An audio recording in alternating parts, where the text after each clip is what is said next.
नमस्कार दोस्तों, कलयुग के चमत्कार संतों की वाणी में आप सबका स्वागत है। दोस्तों, अभी तक हमने कार्तिक महात्म्य के 3 अध्याय की कथा सुन ली है। आज की इस वीडियो में हम आपके लिए लाए हैं चतुर्थ अध्याय। इसमें कि जब शंखासुर नाम का असुर वेदों को चुराने की इच्छा से कि सभी देवता इससे बलहीन हो जाएंगे, वह ब्रह्मा जी के पास पहुंचा और सभी वेद डर कर मंत्रों और बीजों सहित सागर में छिप गए। तब भगवान ने सभी देवताओं को ये आश्वासन दिया कि वे सभी मंत्रों सहित वेदों को लेकर आएंगे और इसके लिए भगवान ने मत्स्य अवतार धारण किया, जिसकी हम अब चौथे अध्याय में कथा सुनेंगे। नारद जी बोले, ऐसा कहकर विष्णु भगवान मछली का रूप धारण करके विंध्याचल वासी कश्यप की अंजलि में प्रकट हुए। उस पर दया करके मुनि ने उसे कमंडल में डाल लिया और कुछ देर पर जब कमंडल में मुनि ने देखा तो मछली का आकार बढ़ गया था। जब वह उसमें ना समाई तब उन्होंने कुएं में डाली।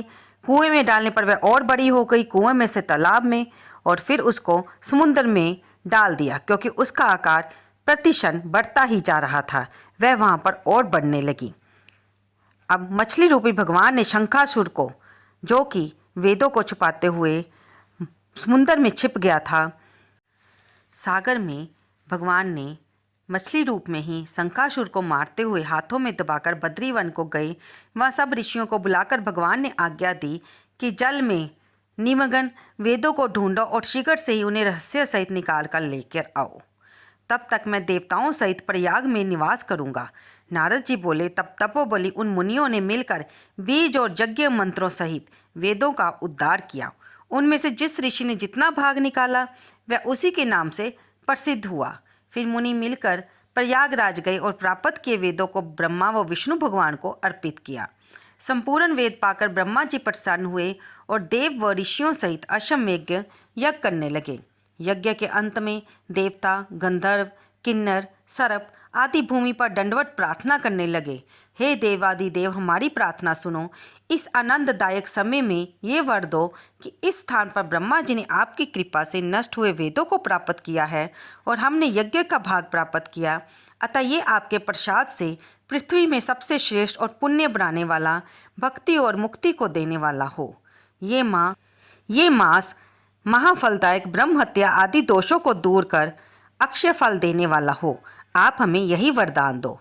श्री विष्णु भगवान बोले, हे देवताओं, मुझे भी यही अभीष्ट है, सो ऐसा ही होगा। ये स्थान ब्रह्म क्षेत्र नाम से जाना जाएगा। सूर्यवंशी राजा भगीरथ जहाँ गंगा जी लावेंगे और इसी स्थान पर सूर्य की पुत्री जमुना जी का गंगा जी से संगम होगा। ब्रह्मा आदि सभी देवता मेरे साथ यहाँ निवास करेंगे। ये तीर्थराज के नाम से प्रसिद्ध होगा, जहाँ किया हुआ दान, जप, तप, व्रत, पूजा आदि अनंत फलदायक और मेरे पास पहुँचाने वाले होंगे। अन्य जन्मों के ब्रह्म हत्यादिक पाप भी इस तीर्थ के दर्शन मात्र से ही नष्ट होंगे।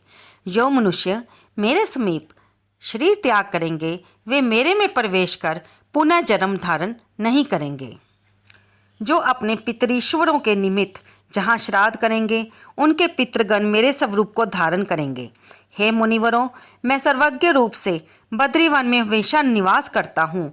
जो फल अन्य स्थान पर 100 वर्षों से प्राप्त होता है वह वहाँ एक दिन से ही मनुष्य जीवन मुक्त हो जाते हैं और उन्हें कभी पाप नहीं लगता। सूत जी बोले, ऐसा कहकर विष्णु भगवान ब्रह्मा जी सहित अंतर्ध्यान हो गए और देवता भी अंश रूप में रहकर अंतर्ध्यान हो गए। जो प्राणी शुद्ध चित्त से इस कथा को सुनते हैं वह प्रयागराज व बद्रीवन में जाने के फल को प्राप्त करेंगे।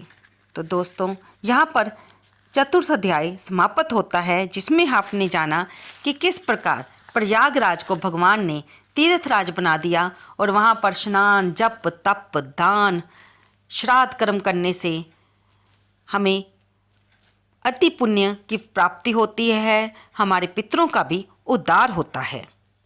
और भगवान के मत्स्य अवतार की कथा भी इसमें आपने सुनी और इसमें आपने भगवान के मत्स्य अवतार की कथा भी सुनी कि प्रभु ने मछली का रूप भी धारण किया और किस प्रकार शंखासुर को मत्स्य अवतार में मारा। बोले, मत्स्य अवतार प्रभु की जय हो। हमारी वीडियो को लाइक करना ना भूलें और कमेंट बॉक्स में जय विष्णु भगवान लिखना तो बिल्कुल ना भूलें। धन्यवाद दोस्तों।